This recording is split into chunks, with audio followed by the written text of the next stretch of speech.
ఎందుకు ఈ అంశాన్ని ప్రస్తావిస్తున్నా అంటే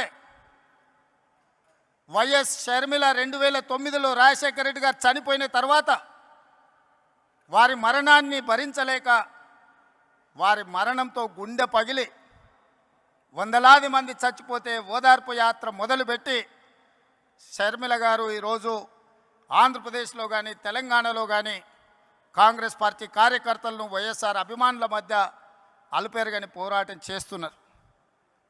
ప్రతి పోరాటానికి ప్రతి అడుగుకు ఒక సమయం సందర్భం వస్తుంది, ప్రజలు తీర్పిస్తారని నేను బలంగా నమ్ముతున్నా. 2009 నుంచి నాడు షర్మిల గారు కాంగ్రెస్ పార్టీ అధ్యక్షురాలుగా 2024లో బాధ్యత వహించారు. ఈనాడు ఆంధ్రప్రదేశ్లో ఉన్న పరిస్థితులు, ఇక్కడ జరుగుతున్న పరిణామాలను చూస్తుంటే 2009లో వైఎస్ఆర్ గారు ఎట్లయితే రెండోసారి అధికారంలోకి తీసుకొచ్చిండో 99లో ప్రధాన ప్రతిపక్ష నాయకుడిగా వారు ఏ పాత్ర అయితే పోషించిండ్రో 99లో ఆనాడు డాక్టర్ వైఎస్ రాజశేఖర రెడ్డి గారు ప్రధాన ప్రతిపక్ష నాయకుడిగా రాణించి సమస్యల మీద కొట్లాడి కాంగ్రెస్ 2004లో అధికారంలోకి రావడానికి పునాదులు వేసిండో ఈరోజు ఈ వేదిక మీద నుంచి నేను స్పష్టంగా ఆంధ్రప్రదేశ్ ప్రజలకు ఒక మాట చెప్పదలుచుకున్నా.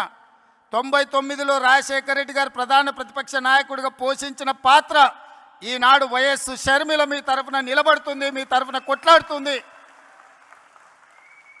ప్రజల గొంతుకై ప్రజా సమస్యల మీద మాట్లాడుతుంది. 99 రాజశేఖర రెడ్డి గారి స్ఫూర్తిని ఈనాడు షర్మిల కొనసాగిస్తుందని సంపూర్ణమైన విశ్వాసం నాకున్నది. 99లో వైఎస్ఆర్ను చూసిన చాలామంది పెద్దలు ఈ వేదిక మీద ఉన్నారు, ఉమ్మడి రాష్ట్రంలో ప్రజలు ఉన్నారు. 99లో వైఎస్ఆరే ఇవాళ వైఎస్ షర్మిల ప్రధాన ప్రతిపక్ష నాయకురాలుగా పనిచేస్తుందని చెప్పి నేను ఈ సందర్భంగా మీకు అందరు తెలియజేస్తాను.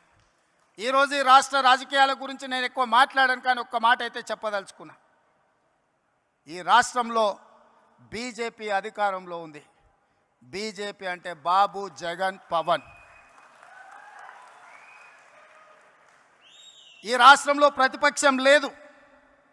ఈ రాష్ట్రంలో ఉన్నది మొత్తం పాలక పక్షమే. బాబు గారు మోడీ పక్షమే, జగన్ గారు మోడీ పక్షమే, పవన్ గారు మోడీ పక్షమే. మరి అంతా